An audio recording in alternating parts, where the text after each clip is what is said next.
investors in trouble, particularly real estate investors buying in Atlanta, Georgia? Well, we're gonna find out, but if you really wanna know the details, you're gonna have to stick around until the very end, because I'm covering a lot of material. What's up, guys? Tim Trevathan with Tim Trevathan Homes and Keller Williams Realty, and we're gonna talk about investing in property in Atlanta, Georgia. And look, the simple reality is that Americans in a lot of areas of the country can't afford to either buy or rent right now, which is resulting in something called household consolidation, where people move in with friends or family. This household consolidation results in a broader decline in real estate demand across the board, thus exploding for sale and rent inventory and declining prices and rents. A trend that puts real estate investors into checkmate. Because think about it, what real estate investors are now facing are higher interest rates, declining prices, and declining rents. And from every angle, the profitability of real estate investment is getting attacked right now. The result is and will be a mass liquidation from real estate investors in America who now own anywhere from 20 to 30 million single-family homes, depending on the source, particularly in certain cities where investors buy 30% of all the homes. This investor liquidation could result in something similar to the subprime crisis, where a deluge of unstoppable inventory keeps hitting the US housing market. For instance, if only 5% of investors were to sell, that would dump 1.3 million homes into the market. 1.3 million more homes would double for sale inventory overnight and cause home prices to collapse. And that's just assuming 5% of investors sell. What if 10% do? Now in response, a Wall Street real estate investor will say, this downturn is just a blip. Housing demand will come back in the spring and I'm not selling. They'll say that right up until they get to a margin call from their bank that forces them to sell.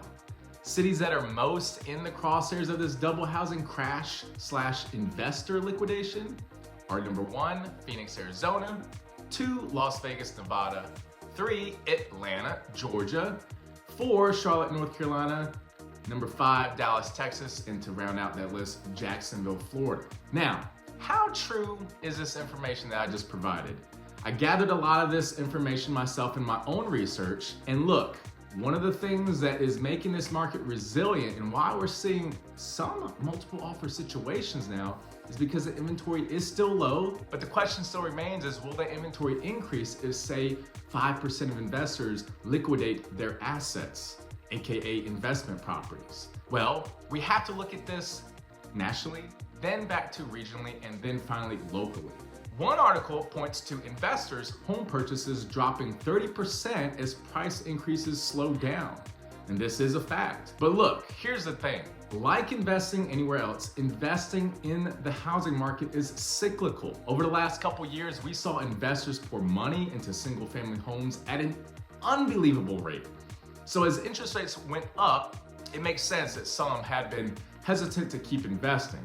However, as the example of JP Morgan indicates, some investors feel otherwise. I continue to think that there's no better investment than buying a home, and that's what I remind my clients every day. Now guys, I think it'll be helpful if I share with you guys some charts and graphs that can point to certain indicators, leading indicators of where the Atlanta investor market is going.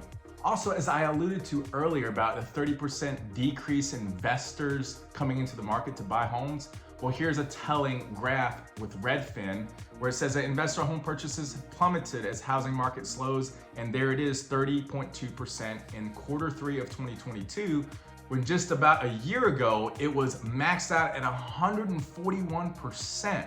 Why? Again, because the interest rates were at the lowest at that time. And yes, while home prices were high then, they weren't as high as they were now. So that is another telling statistic. Biggest crash in investor purchases. And this is for investors specifically year over year. You look there, what rounds out the top 5 list, Phoenix, Portland, Las Vegas, Sacramento, and look where number 5 is, Atlanta, Georgia. So a 42.2% decrease in the number of investors purchasing homes in Atlanta, Georgia. They're in the top 5. And the average is around 30% drop. So you can see that we're well above the average. And again, this isn't for all home buyers. This is specifically for investor buyers. Another graph that is also very telling.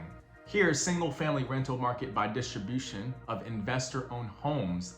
Atlanta is at the top. Out of all the biggest metropolitan cities in all of America, Atlanta is at the top. So what does this mean? That means that Atlanta has 26% of their homes owned by either mom and pop investors who own one or two properties to the multi-million-dollar investors, institutional companies that own several hundreds, if not thousands. Here's another chart that, yes, while the last chart said 26%, this one is showing 33%.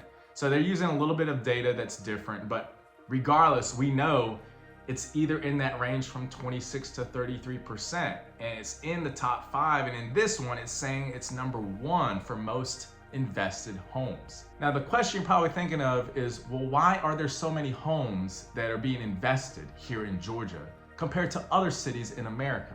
Well, here's why.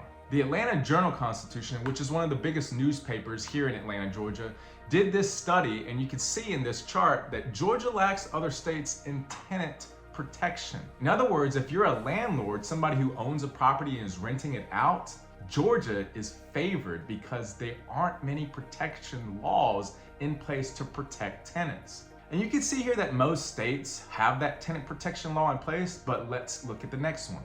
Now, looking at this picture, you can see that most of these states have a lack of tenant protection, also known as the rent control law. There is none in place. You could just, if you're a landlord, just increase the prices of rents anytime. But let's look further. Not only that, there are no caps on security deposits on these states that are highlighted in dark blue, Georgia being one of them. Next, you can see that there is no law to allow withholding rent over living conditions, Georgia also being on that list. Furthermore, eviction notices allowed without grace period for late rent. This is a big one because sometimes, for whatever reason, tenants need that grace period, and in this case, in Georgia, there isn't. You got an eviction notice, you got to get out. And lastly, no requirement that landlords guarantee livability. Only 3 states have this in place, and Georgia is one of them. So if you're a renter, a current tenant, if you see this, it's probably angering you a little bit. I get it. And at the same time, if you're an investor looking to be a prospective landlord, this could be a good sign in terms of why there are so many investors in Georgia. This is why. Now, you're probably thinking, Tim, I got a question. This is good data, but it looks like a lot of these charts and graphs that you're showing us are dated from September or October of last year. And that's 4 months from where it is today. And look, I know the market changes and sometimes it can take a while, but even in 4 months, that's enough time to see a market shift. Is this data still in line to today? Well, I'm glad you asked. Let's take a look. In the most recent article dated February 10th by Redfin, it states here in the title, subject line, rental market tracker, rents rose 2% in January, the smallest increase in 20 months. Now there's 2 ways we can look at this and interpret it. Well, one, it's like, oh man, rents aren't increasing as much in almost 2 years. That sounds like bad news if you want to be a landlord. But secondly, you can also look at it as, well, there are probably a lot of cities in the nation where rent is on a decline, which is a fact, but 2% still on average. So where does Atlanta lie in that list? Well, let's start first with the top 11 US metro areas where rent is declining. To top this list off, number 1, Phoenix, Arizona. Remember at the beginning of this video that I mentioned that Phoenix would be one of the biggest places to see a nightmare for landlords and investors? Well, this is proven to be the case because the rent is going down, making it less of an incentive for people to invest in homes in Arizona. If you keep going down this list, it says number 2, Oklahoma City, New Orleans is 3rd, 4th is Minneapolis, and if you keep going down this list, Georgia, specifically Atlanta, Georgia, is nowhere to be found.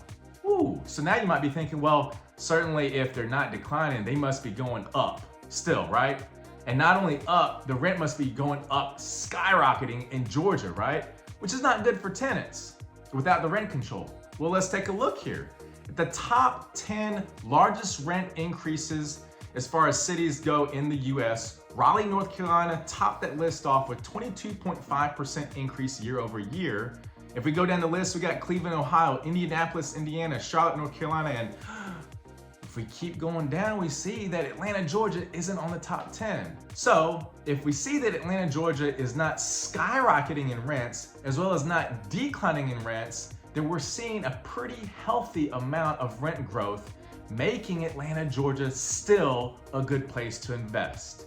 So nationally, yes, it may not be good for investors, but here locally in Atlanta, Georgia, there are still possibilities.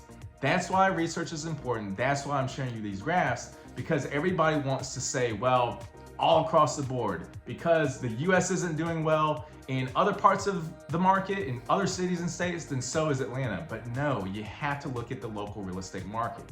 So what is that rent increase right here? Atlanta, Georgia, median asking rent right now is $2,085 as of January 2023, and year over year change in the rent is 2.4%. So there you have it, 2.4%. So yes, there is a scare that investors are in trouble, and in a lot of markets that's true. But Atlanta, there's still good opportunities. In fact, I have a coworker who just bought his 8th investment property, yes, in 2023 with current rates of 6%. And where did he buy? A lakefront property on Lake Hartwell for $180,000, about an acre of land. Now, is the house big? No, it's pretty small, and it needs a lot of renovations. But after doing the math of all the renovation costs that it would take to get it up to livable, move-in ready conditions, and the amount of rent that he could charge to prospective tenants, it will end up being a 50% increase in profit for him from an investment standpoint, he's saying. So look, there are all kinds of opportunities still for buyers and for investors. You might just have to look harder, and if you need help finding one, you know who to call. I do both investors and buyers as well as sellers. So any help, give me a ring, call, text, however you want to get a hold of me. Love to help you make your dreams come true, whether it's homeownership or on the investment side. Take care.